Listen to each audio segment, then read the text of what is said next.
Shalom buat kita semuanya, selamat pagi. Saya percaya saudara, Tuhan hadir di tengah-tengah kita dan setiap kita merindukan Dia senantiasa. Amin. Mari kita buka dari Mazmur 23. Bapak Ibu yang dikasihi Tuhan, saya kasih tema firman Tuhan hari ini, dituntun di jalan yang benar. Dituntun di jalan yang benar. Karena banyak jalan itu gak selalu benar, saudara. Banyak orang dalam penyembahannya, dalam doanya yang pribadi, dia berkata, Tuhan tuntunlah aku kepada jalan-Mu. Tuntun aku Tuhan. Aku mau dituntun oleh Tuhan. Tapi banyak orang gak siap dituntun oleh Tuhan. Karena kenapa? Karena dipikir kalau dituntun oleh Tuhan, jalannya jalan yang mudah. Banyak orang kecewa mengikut Tuhan karena dia tidak mengenal Tuhan dan tidak mengenal jalannya. Pujian kita, saudara, kadang kita bilang, tuntunlah aku Tuhan, tuntun aku di jalan-Mu. Tapi kenyataannya kalau kita periksa hari ini, apakah hidup kita hari ini hasil dari tuntunan Tuhan atau hasil dari pilihan mata kita sendiri? Haleluya. Karena banyak orang gak kenal Tuhan dan gak kenal jalannya. Bangsa Israel gak kenal Tuhan dan jalannya. Mujizat gak pernah bikin orang bisa kenal Tuhan. Karena di tengah mujizatlah orang mati di padang gurun itu, angkatan yang besar itu. Sebelum kita buka Mazmur 23, coba renungkan apa motif kita mau dituntun oleh Tuhan. Apakah supaya gampang? Saya pun merenungkan ini. Apa motif saya minta dituntun oleh Tuhan? Supaya nggak ada masalah? Semua orang pengennya nggak ada masalah. Dan orang suka lupa hidup dengan Tuhan itu bicara pertandingan, bukan main lotre. Bener gak? Anda gak bisa ngomong jarahan itu gak perang. Apa motifnya dulu sebelum kita baca Mazmur 23? Supaya gak gagal. Banyak cerita di Alkitab ketika mereka dituntun oleh Yesus Kristus, guru mereka. Mereka ngalami sesaat kayak gagal kok. Disuruh nyebrang tapi lewati badai. Bener gak? Kok Tuhan gak tahu musim?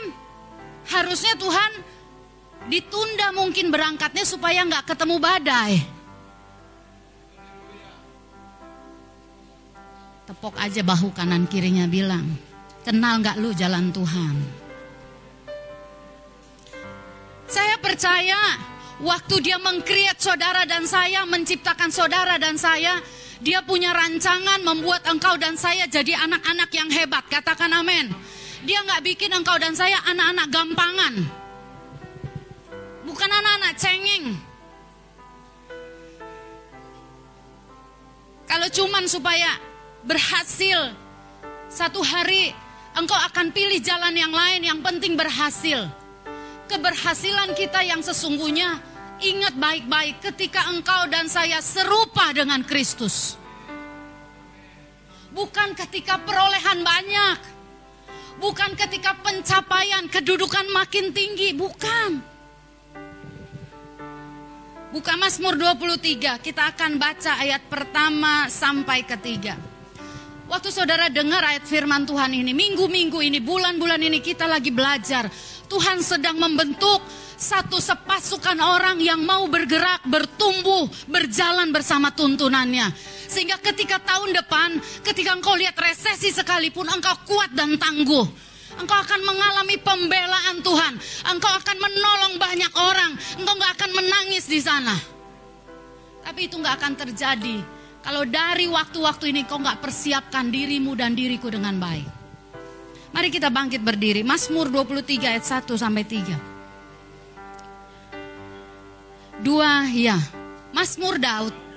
Tuhan adalah gembalaku, takkan kekurangan aku.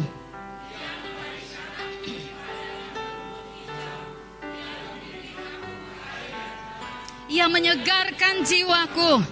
Ia menuntun aku di jalan yang benar oleh karena namanya. Haleluya.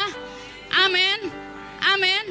Kalau dituntun, saudara, kalau dibaringkan di padang yang berumput hijau, itu sesuatu yang mudah. Anda bisa tenang karena Anda yakin ini pasti aman. Dibimbingnya ke air yang, tapi berapa banyak orang percaya dia menuntun di jalan yang benar. Di jalan yang benar itu seringkali engkau harus lihat gurumu. Di jalan yang benar bagi Yesus adalah pikul salib di Via Dolorosa. Jalan yang benar itu ketika engkau difitnah, engkau tetap memberkati. Itu jalan yang benar. Anda pernah nggak bayangkan Anda ngadu, Anda konseling, Anda merasa benar. Terus Anda bilang, aduh ini aku nih begini, aku nggak salah. Tapi di peristiwa itu justru engkau disuruh mengampuni, diajar. Pernah nggak?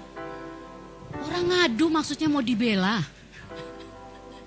Terus malah dibilang, nggak boleh gitu. Anda mau pilih jalan itu atau mau pilih yang enak? Jalan yang benar itu yang membuat banyak orang kecewa dan menolak Tuhan ketika dia lihat jalan yang gak seperti yang dia mau. Silakan duduk kembali. Daud menceritakan bagaimana seorang gembala menuntun dombanya. Sang gembala akan ada di depan. Sang domba akan mendengarkan suara gembalanya. Tetapi banyak domba yang tidak mau berjalan di belakang gembalanya. Kalau engkau mau jadi domba yang dituntun ke jalan yang benar, coba cek sekarang, apakah engkau sedang dituntun oleh kebenaran, atau engkau dan saya sedang dituntun oleh kemauanmu sendiri, oleh matamu, oleh pertimbanganmu. Saya udah coba saudara, khotbah di depan kaca, suaranya nggak ngegas, tapi nggak bisa ya kalau udah megang mic. Saya kok dengerin khotbah saya, kenapa ya suaraku begini? Aku tuh pengen lemah lembut. Aku suka bilang sama Pak Gembala, aku kok nggak kayak kamu ya suaranya gitu.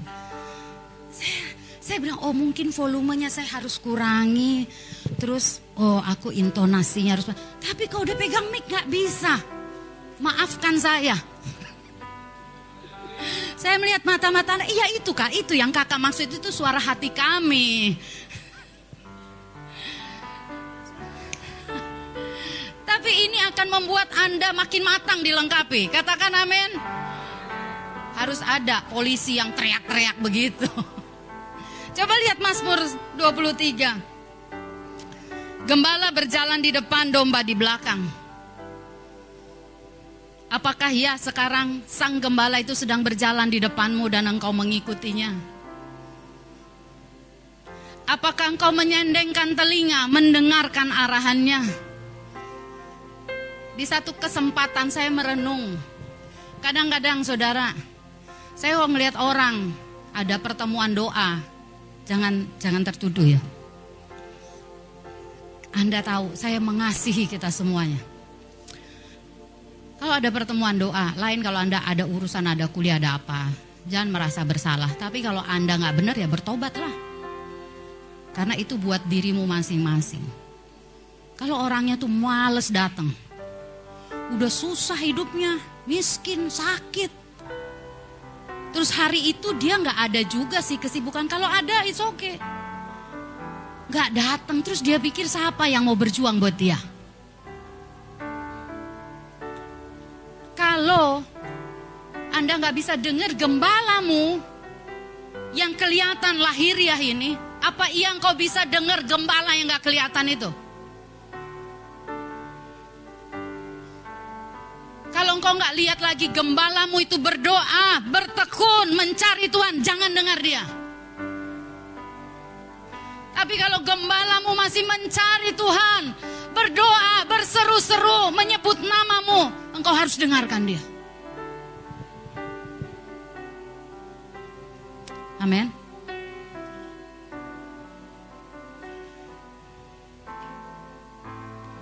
Jelang tutup tahun ini, apa yang saudara dan saya bayangkan sih? Saya lagi coba kalau bisa diselesaikanlah yang harus diselesaikan tahun ini.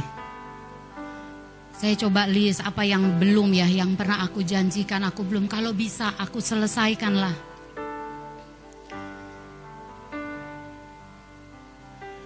Banyak orang saudara, firman Tuhan ini gak jadi kenyataan. Tuhan gembalaku yang baik. Tapi waktu dituntun di jalan yang benar, kita kaget. Jalannya tidak seperti jalan yang kita mau. Coba lihat ayat 4 dan 5. Kita pikir kalau ikut Tuhan semua akan gampang. Kita pikir kalau ikut Tuhan cuma doa dan kita akan dapat semua warisan. Goncang bahunya bilang bangun dari tidur. Jangan dibius oleh firman yang gak benar itu. Anda pikir ikut Tuhan, kalau Anda pelajar adik-adik, cukup gitu dengan datang ibadah, pelayanan, kasih persembahan, gak belajar Anda mau bagus nilainya? Betul gak sih? Anda yang lagi cari kerja, emang cukup cuma modal ijazah, tampang pas-pasan.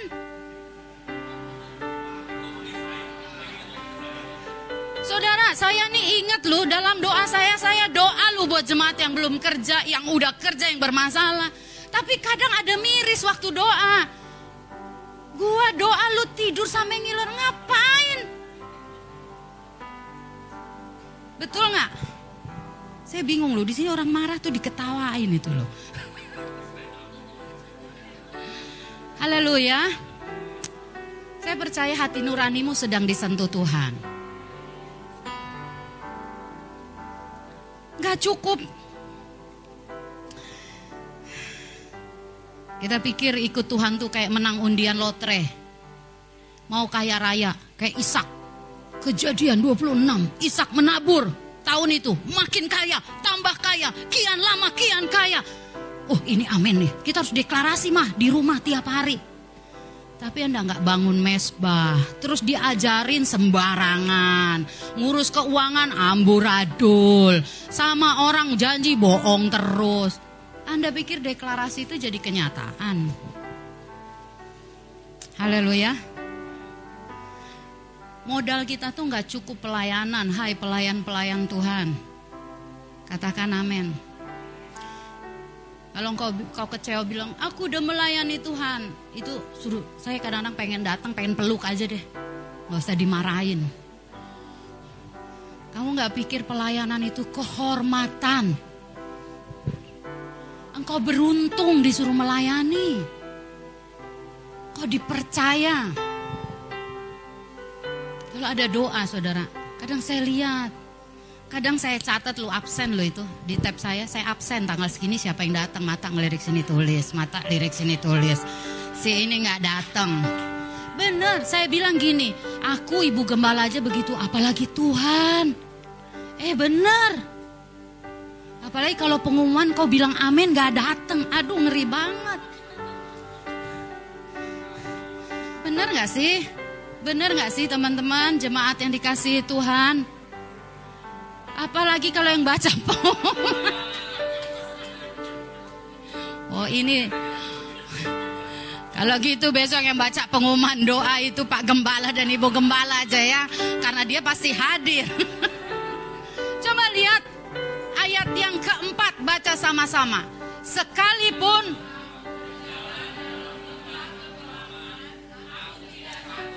ada lembah kekelaman gak? Ciut gak? Saya mau tanya, ada lembah kekelaman gak dituntun Tuhan? Ada fitnah gak di situ? Ada pengkhianatan gak di sana? Ada ketidakadilan gak? Ada kekurangan gak? Banyak. Tapi Daud berkata, aku tidak takut bahaya. Kalau engkau mau dituntun Tuhan, engkau harus tahu ada yang namanya jalan kekelaman. Katakan haleluya. Anda bisa dipecat dari pekerjaanmu, itu lembah kelam. Nangis gak? Nangis dikit. Saya bilang kan nangis tuh gak apa-apa ya. Tapi jangan kelamaan. Aku tidak takut. Kenapa gak takut? Baca, sebab dan gadamu dan tongkatmu itulah yang menghibur aku. Ayat 5. Engkau menyediakan hidangan bagiku di hadapan lawanku. Ada lawan? Ada lawan? Ada musuh? Berarti gak bisa dong tidur nunggu undian lotre. Amin. Oh, Tuhan akan mengangkat aku jadi kepala. Di gereja lagi khotbah puasa. Aku mah gak usah puasa, semua baik-baik aja. Di gereja berkata bangun mesbah, gak pernah bangun mesbah. Dan engkau berharap ada undian lotre. Biar aja itu para pendeta berdoa, kita akan dikasih persembahan. Engkau menyediakan hidangan bagiku di hadapan lawanku. Tiap hari ada lawan. Tiap hari ada peperangan. Tiap hari ada pertandingan. Gereja Kemah Pujian, bangun dari tidur. Biar engkau gak dibius oleh kenyamanan yang duniawi. Melek. Udah dicuri kesehatannya, masih juga belum bertobat. Haleluya. Harus ada pertobatan setiap hari, katakan amin. Kasih karunia itu bukan untuk ngegampangin saudara. Banyak orang selalu bilang kasih karuniamu cukup bagiku. Itu bukan buat gampang.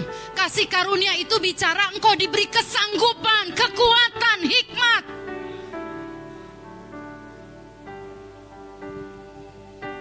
Sampai satu hari engkau dan saya melewati kesulitan ya. Kesulitan tuh yang takut sama engkau, bukan kau yang takut. Ngelihat kekurangan tuh engkau akan bilang gini, kemarin gue udah pernah kalahin lu, pasti lu kalah lagi sama gue. Haleluya. Amin. Hatimu tuh bergetar sama Tuhan. Gadamu dan tongkatmu itu menghibur aku. Engkau menyediakan hidangan bagiku di hadapan lawanku. Waktu ada lawan, kesulitan, pergumulan, pertandingan, ingat ayat ini. Aku akan makan di depan lawanku, lawanku akan lihat kebaikan, kemurahan Tuhan mengikuti aku. Engkau akan jadi orang yang tangguh. Orang yang selalu ingin memuliakan Tuhan. Orang yang gak bisa dipukul mundur oleh kesulitan. Kau akan berkata, kesukaran boleh datang. Sepanjang Tuhan bersama dengan aku bisa melewatinya. Haleluya. Katakan sama-sama, kasih karunia Tuhan. Bukan untuk membuat hidupku jadi gampangan. Tapi itu bicara, ada kekuatan, kesanggupan, hikmat Tuhan beri kepadaku untuk melewati semua keadaan. Dan aku akan menang, bahkan lebih dari pemenang.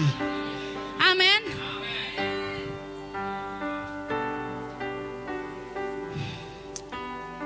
Haleluya. Saudara, buat banyak orang, bahkan buat pemimpin negeri ini waktu yang menentukan saudara. Anda gak bisa cuman bawa nama Tuhan, tapi gak bangun dirimu. Kalau Anda hidupnya masih berantakan, tontonannya masih tontonan yang gak benar, bertobatlah. Bertobatlah, bukan karena suara pendetamu berteriak, tapi karena batinmu itu ditusuk oleh kebenaran. Kau bilang, iya Tuhan, itu aku, itu aku.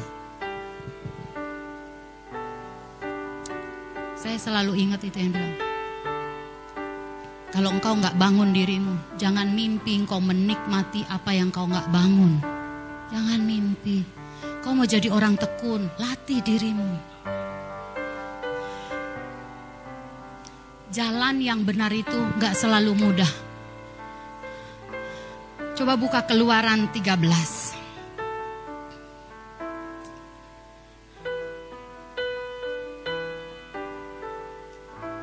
Makin kau kenal Tuhan, makin kau kenal jalannya, makin engkau yakin dengan pengharapan yang kau pegang. Makin engkau akan lihat selalu ada peluang di jalan yang buntu sekalipun.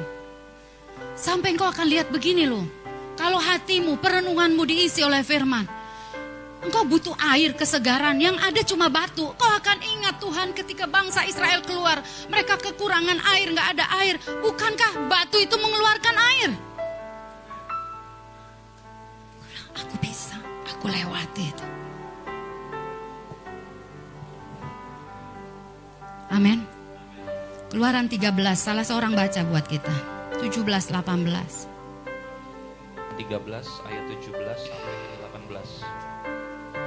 Ayat 17. Ayat 17. Setelah Firaun membiarkan bangsa itu pergi, Allah tidak menuntun mereka melalui jalan ke negeri orang Filistin, walaupun jalan ini yang paling dekat. Sebab firman Allah, jangan-jangan bangsa itu menyesal apabila mereka menghadapi peperangan, sehingga mereka kembali ke Mesir. Tetapi Allah menuntun bangsa itu berputar melalui jalan di padang gurun menuju ke laut Teberau. Dengan siap sedia berperang, berjalanlah orang Israel dari tanah Mesir. Kenapa masalah kita masih berputar-putar di situ-situ aja? Kita akan bilang kok gini-gini aja, hidup gini-gini aja. Karena Allah lihat kita belum siap. Kita belum siap. Ketinggian ngomongnya. Anda mau pikul beban 100 kilo, 10 kilo aja Anda gak pernah angkat. Keseleo. Betul gak? Perlu biaya untuk ngurut. Perlu surat dokter lagi, istirahat cuti. Yang diangkat gak keangkat lagi. Kerugiannya besar. Kerugiannya besar.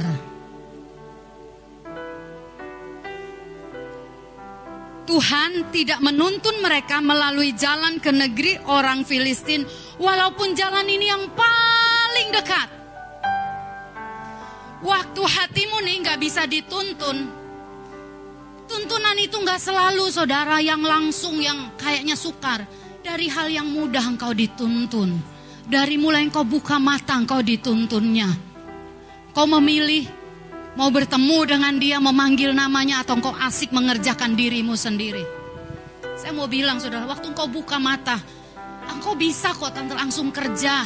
Engkau bisa kok langsung makan. Nggak usah mikirin mesbah. Tapi saya mau kasih tahu, orang yang bangun mesbah aja bisa kecewa di tengah jalan. Apalagi kamu. Mungkin gak kecewa karena gak mikir. Bener gak sih? Udah gak punya harapan, jadi gak kecewa lagi. Ya dikasih kerja syukur, gak dikasih kerja ya udahlah. Untung ada mama bapak bisa makan. Coba kalau Anda yang ngerantau, yang gak punya orang tua, itu menderita loh. Tempat favorit Tuhan seringkali jalan yang sukar.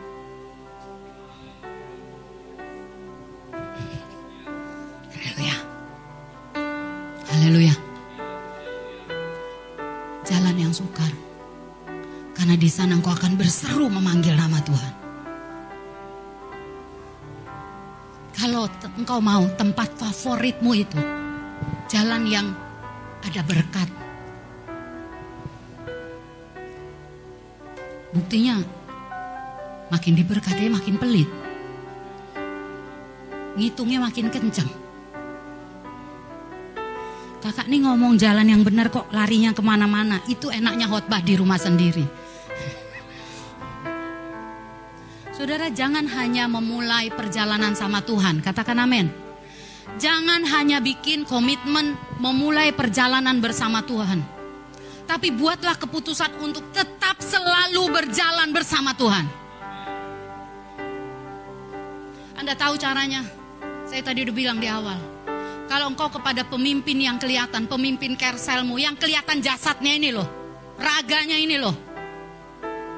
Dia berdoa buat engkau, tapi engkau gak mau dituntun. Gimana suara Tuhan kau mau dengar?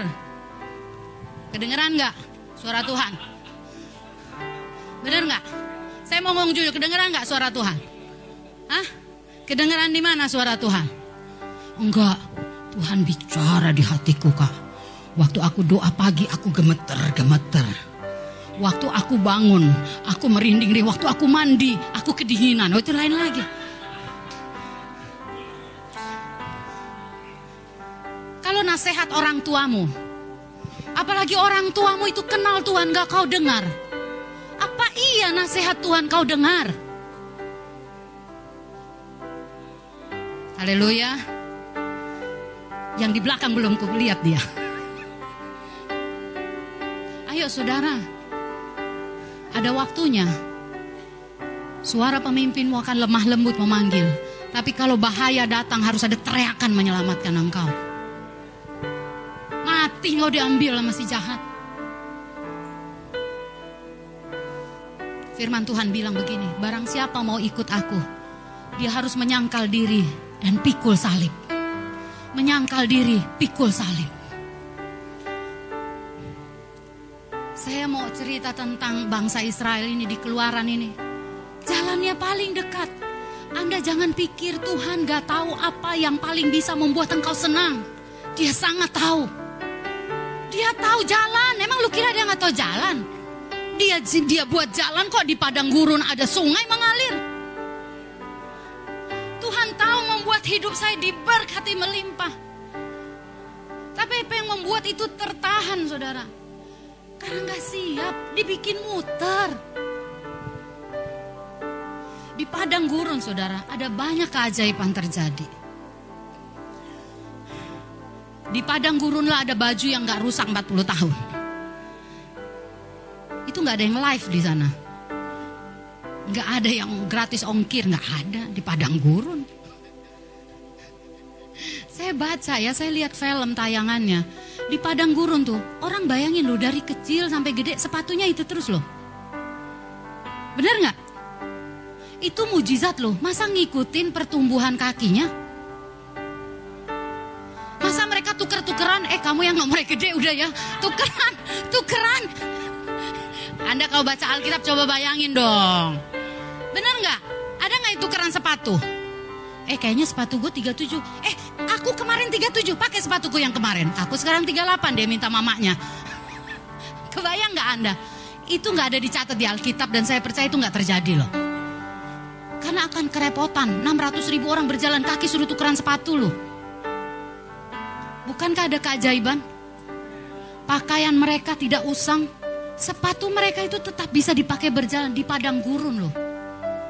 Mereka makan mana 40 tahun, mana turun dari langit. Tiap pagi dia keluar ngambil mana. Ada sebulan lamanya mereka makan daging. Tuhan mengirimkan burung itu lewat angin yang bertiup. Saudara, mereka makan daging selama 40 hari, sebulan lamanya. Coba gereja kita bikinlah sekali-sekali acara 40 hari makannya daging. Paling Kak Ani yang mesem-mesem dia. Kita harus seperti bangsa Israel dipelihara Tuhan. Kita bikin acara atau paling gak kirim daging ke rumah jemaat 40 hari lamanya. Dia akan telepon ke Lampung carinya celeng, babi hutan, gampangan dikit. Anda lihat gak Tuhan tuh hebat gak sih? Siang kepanasan di padang gurun, dikasih loh tiang awan. Malam gak ada listrik, gak ada power bank. Gak disuruh gini, nyalakan handphone, ya jalan semua. Gak ada kayak konser. Tapi ada tiang api. Bayangkan Tuhan itu loh. Laut Teberau udah kepepet. Gak bisa nih, Musa cuman taruh tongkatnya.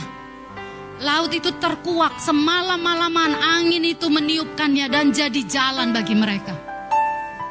Tapi Anda harus ingat, dari sekian banyak keajaiban di padang gurun, ada jumlah orang yang besar mati di padang gurun.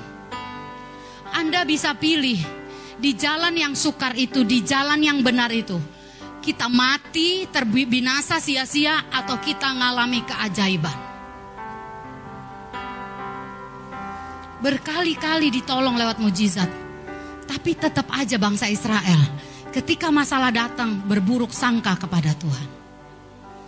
Bayangkan saudara, mereka nangis minta mana, dikasih. Mereka pengen daging, dikasih. Mereka kepepet, ditolong. Tapi ingat, waktu kesukaran datang, mereka bilang begini, Apakah itu maksud Tuhan bahwa kami keluar dari Mesir supaya kami mati di sini? Kalau Anda baca itu, Anda akan lihat miris loh hati Tuhan. Berulang kali ditolong tapi tetap salah sangka.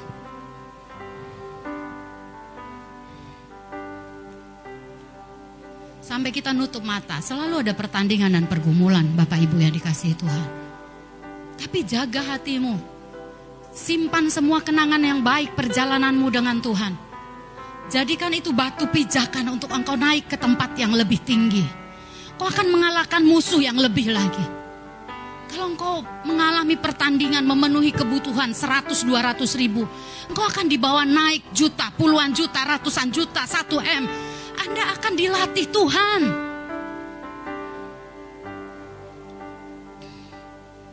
Haleluya. Pertanyaannya hari ini, teman-teman semuanya jemaat Tuhan. Apakah masih ada kehidupan di tempat yang tandus dalam hidupmu? Karena itu tempat favorit Tuhan memanggil engkau dan saya. Haleluya. Masih ada gairah gak engkau sama Tuhan? Saya bilang gini ya saudara. Kalau udah November kan udah ngomong Natal. Ya.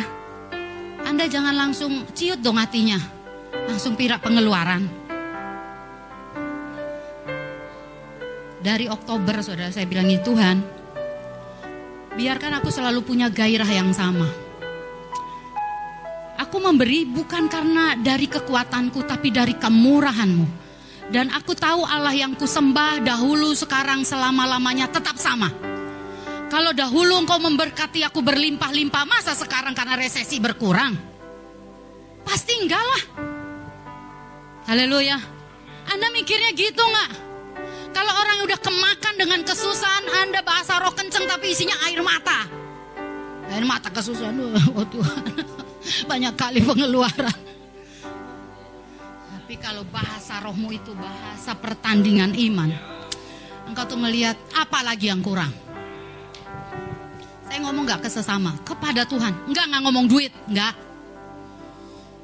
Tapi apa sih janjimu yang kau mau kasih sama Tuhan di Natal ini? Saya punya sesuatu yang saya siapkan buat Tuhan. Saya gak perlu cerita sama saudara apa. Tapi setiap pagi saya pastikan yang saya siapkan itu akan sampai di hari Natal untuk Sang Raja itu. Every day. Saya bilang gini, Tuhan, Natal ini orang gak perlu puji aku dan bilang, oh kakak baik kasih gift. Sementara ke Sang Raja yang hadir, hidupku biasa-biasa aja. Malah makin nukik turun. Anda mau gak sih ambil waktu, mau puasa kek, mau doa semalaman sendiri kek. Aku beri ini buat Tuhan. Tuhan, ini hadiah Natalku buat engkau. Kalau engkau dituntun di jalan yang benar, engkau nggak akan hitung-hitungan sama Tuhan soal waktu. Engkau nggak akan hitung-hitungan sama Tuhan soal apapun. Engkau akan bilang ini, Tuhan, aku mau melakukan pertobatan karena aku mencintai engkau. Bukan karena aku butuh dibela engkau. Bukan supaya keluargaku baik-baik aja. No. Tapi aku mau bertobat karena aku mengasihi dan mencintai engkau. Saya mau bilang gini saudara di tempat ini. Dituntun di jalan yang benar. Membuat hatimu itu mudah disentuh Tuhan. Khotbahnya bisa tentang yang lain. Tapi di hatimu tuh ada gelora. Aku mau bikin ini buat Tuhanku. Aku malam ini mau baca firman untuk Tuhan. Aku mau Tuhan menyanyi buat engkau malam ini. Tuhan, aku mau sampai Desember aku buat ini untuk engkau. Secara pribadi aku mau kasih buat engkau Tuhan. Bukankah Tuhan segala burung, segala binatang di hutan itu milikmu. Engkau gak perlu harta, tapi engkau mau hatiku. Anda jangan bilang gak punya uang. Anda punya hati, Anda punya dengkul, punya lutut. Berapa lama Anda udah gak berlutut? Berlutut menyembah Tuhan. Anda bisa nyanyi lagu ini, kebaikan-Mu Tuhan, kebaikan-Mu Tuhan, berkati hidupku. Waktu engkau lakukan itu, engkau gak lihat lagi kekurangan. Engkau selalu bilang, selalu ada air di tempat yang tandus sekalipun. Amin. Itu kepada Tuhan. Kalau Anda punya gairah kepada Tuhan, Anda gak mungkin gak berbelas kasih kepada sesama. Gak mungkin. Amin.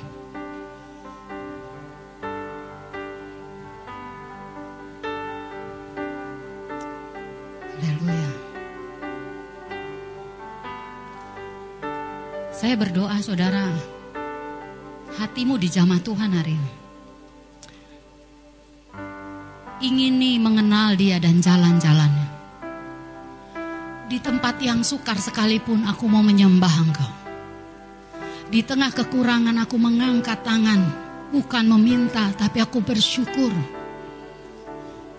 Di tengah ketidakadilan aku mau beria-ria karena Tuhanku.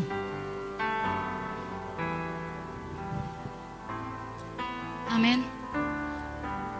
Ada satu jenis pohon saudara di padang gurun yang tetap bisa eksis menghasilkan buah dan harganya mahal, namanya pohon kurma.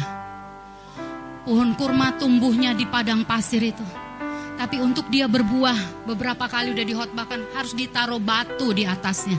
Anda tahu kenapa harus ditaruh batu di atasnya? Itu untuk menahan pertumbuhan dahannya, rantingnya, supaya fokusnya ke bawah, ke dalam.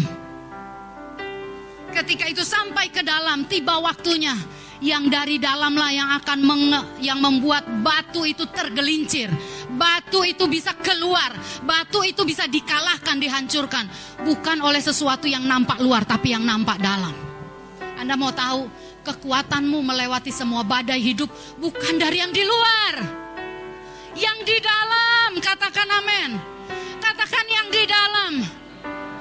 Dan mencari sumber mata air yang di dalam itu, kau harus lakukan pribadi. Kau harus cari Tuhan.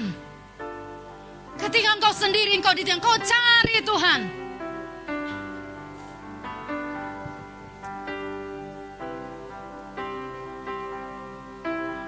Amin. Ada waktunya ranting hidupmu itu dibatasi. Dibatasi. Makanya jangan sering-sering lihat medsos. Betul. Saya hapusin banyak pertemanan. Kalau cuman orang eksis, enggak, aku nggak mau. Aku mau Joyce Meyer ya kan, nggak ngerti bahasanya, penting gue temenan dulu ya. Watch money ya kan. Kenapa saudara? Itu akan mencemari hatimu. Lihat ya, kalau hatimu nggak teguh ya, kau ngeliat orang jalan-jalan, asik ya.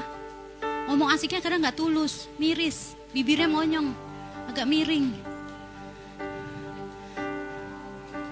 Apalagi kalau ngelihat orang lembur, kita masih bisa yang ngomong lembur nih ya. Tapi kalau ngelihat orang jalan-jalan, tiba-tiba kita ngerasa, ih, aku udah melayani Tuhan, kok di sini-sini aja ya. Mereka udah ke bangsa-bangsa, aku bangsal-bangsal ya kan. Mazmur 92 ayat 13 sampai 16.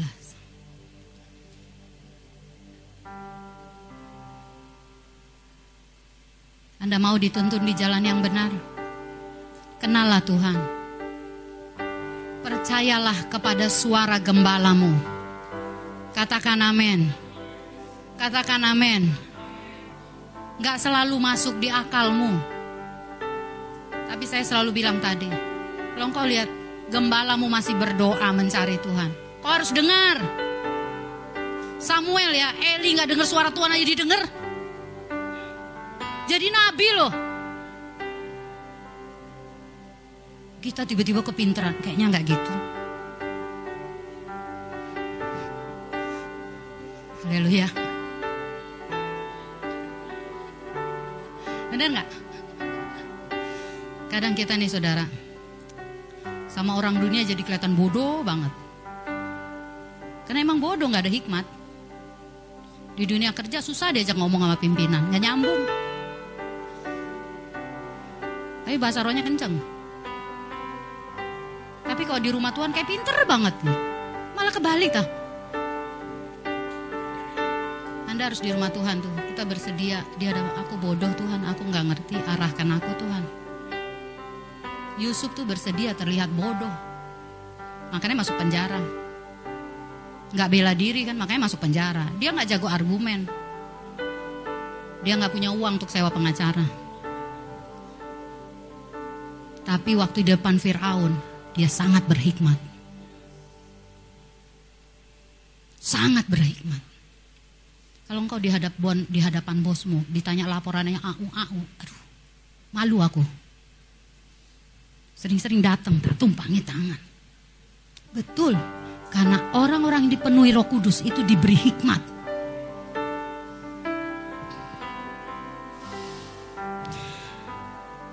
Amin.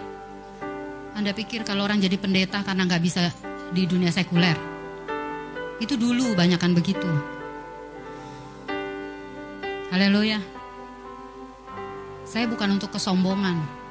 Tapi saya berkata, kalau ada roh Tuhan padaku, maka ada hikmat di dalamnya. Daniel bilang gini, aku lebih cerdas dari orang-orang sebangsaku.